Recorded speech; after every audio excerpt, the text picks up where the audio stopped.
இன்றைக்கி கடவுள் நம்மளுக்கு கொடுத்துருக்க வசனம் எஸ்தர் 1:12. ஆனாலும் பிரதானிகள் மூலமாய் ராஜா சொல்லி அனுப்பின கட்டளைக்கு ராஜஸ்திரீயாகிய வஸ்தி வரமாட்டேன் என்றால், அப்பொழுது ராஜா கடும் கோபம் அடைந்து தனக்குள்ளே மூர்க்க வெறி கொண்டான். இந்த வசனத்தை கொண்டு கடவுள் நம்மகிட்ட என்ன சொல்கிறத பார்ப்போம். ஆகாஸ்வேரு என்னும் ராஜா எல்லா தேசத்தில் உள்ள ராஜாக்களுக்கும் தலைவர்களுக்கும் விருந்து வைக்கிறான். அப்போ ஆகாஸ்வேரு ராஜா தன் ராணியாகிய வஸ்தியை ஜனங்களுக்கும் அடுத்த தேசத்து ராஜாக்களுக்கும் காமிக்கணும்னு நினைக்கிறான். அது எதனாலனா, வஸ்தி ராணி ரொம்ப ரொம்ப அழகுள்ள பெண். இப்படிப்பட்ட பெண்ணை அவனுடைய பெருமைக்காக ஒரு பொம்மை போல் மற்றவங்ககிட்ட காட்டணும்னு நினைக்கும் போது வஸ்திக்கு இது பிடிக்கலை. அதனால் வஸ்தி ராணி வரமாட்டேன்னு சொல்லிடுறா. அதனால் ராஜாவுக்கு கோபம் வந்து அந்த வஸ்தி ராணியை விலக்கிடுறான்.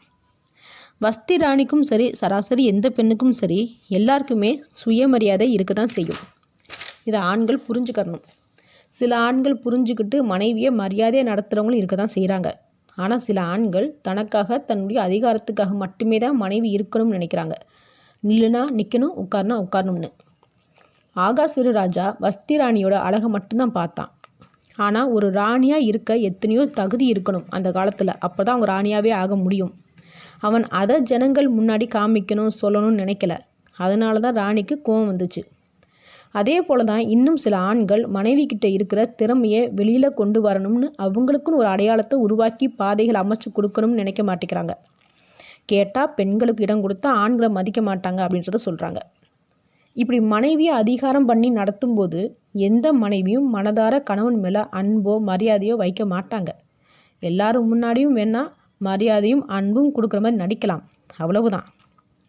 மதிக்கிறது மதிக்காமல் இருக்கிறது வருமானத்திலேயோ திறமையிலேயோ இல்லை, நல்ல குணத்தில் இருக்குது, நல்ல நடத்தையில் இருக்குது.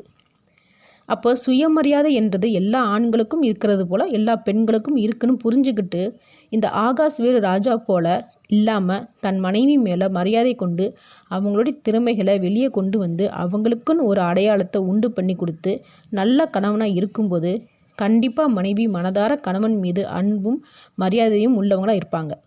ஆமேன்.